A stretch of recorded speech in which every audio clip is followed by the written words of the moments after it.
Wales के पास अलग अलग प्रकार के जहाज थे, अलग अलग प्रकार के थे। इंडिगो ने सारे एक जैसे ले लिए, A320, सुनो भैया, एयरबस 320, सारे 320।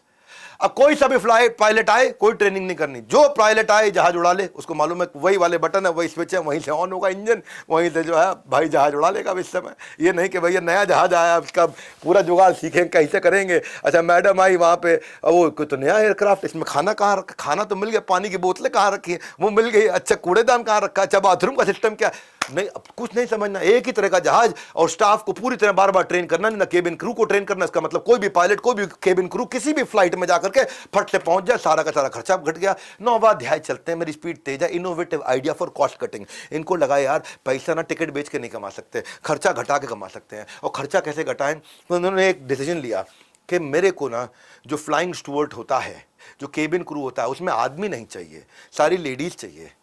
तो ऑपरेशंस के जब हेड ने बोला तो भाई पूछा फाउंडर्स ने, काहे इतना जेंडर बायस काहे हो रहे हो तुम, खाली देवियां क्यों चाहिए तुमको, देवताओं से क्या दिक्कत है। बोला समझो सर, जितने देवता हैं वो 75 किलो वजन के होते हैं और जितनी देवियां हैं वो 50 किलो वजन की होती हैं। अब एक जहाज के अंदर कम से कम भी 4 देवियां चाहिए, और 4 देवे हुए 25 किलो, मतलब 100 किलो का वजन घटा तो तेल कम लगेगा। उन्होंने माथा पकड़ लिया, बोला बहुत गणित लगा था यार। नहीं सर देखो 2000 जहाज उड़ रहे हैं, 2000 जहाज पे अगर थोड़ा थोड़ा बूंद बूंद तेल बचाया ना तो मेरा प्रॉफिट बढ़ेगा। हाँ जहाज हल्का करना है। अच्छा उसके बाद बोला सर इतना ही नहीं, बोले और क्या है सर, और लफड़ा और है। आदमी दोगे, लड़की लड़का, देवी देवता दोनों दोगे, दोनों को अलग अलग कमरे होटल में देने पड़ेंगे जहाँ रुकना पड़ता है उनको। यहाँ देवियाँ होंगी, 4 देवियाँ होंगी, 2 ही कमरे में काम हो जाएगा। 2 देवी इधर फिट हो जाओ, 2 देवी इधर फिट हो जाओ, आपस में फिट हो जाएंगी, कोई दिक्कत भी नहीं। तो उनके लिए जो होटल में रुकना पड़ता है उसका खर्चा भी बचने लगा। तो बोला कि सर ये आज एक जहाज पे आपको खर्चा नहीं दिखाई पड़ रहा है, लेकिन जब पूरे की पूरी बैलेंस शीट चेक करते हैं, P&L अकाउंट चेक करते हैं, तो उसमें ये सारे कॉन्ट्रीब्यूटिंग फैक्टर, जहां किंगफिशर और दूसरी एयरलाइन इन चीजों को नहीं पकड़ पा रही थी। एक थोड़ा गणित समझाता हूं और गहराई में जाता हूं, सुनना बात को ध्यान से। जो डिस्ट्रीब्यूशन नेटवर्क बढ़ाएंगे, रिटेल बढ़ाओगे, फ्रेंचाइज बढ़ाओगे, कैसे करोगे आप, कैसे आगे बढ़ोगे, ये शुरुआत में उन्होंने किया था, बड़ा अच्छा था। सारे पॉइंट टू पॉइंट जाते थे।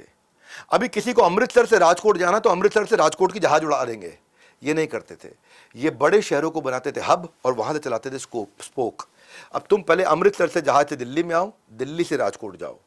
फर्क क्या हुआ इससे, इस गणित समझना आप हब एंड स्पोक का। मैं ऐसे समझाता हूं, ऐसे समझो, ये है ABCDEF, समझ लो ये 5 लोकेशन है।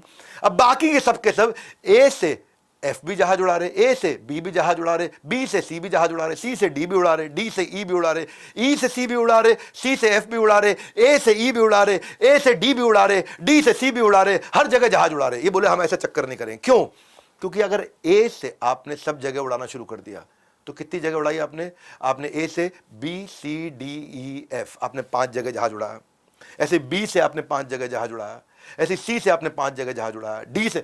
ऐसा करते करते जब गणित निकलता है तो आपको इन सब के लिए छोटे छोटे सेक्टर्स पे आप उड़ाते हो।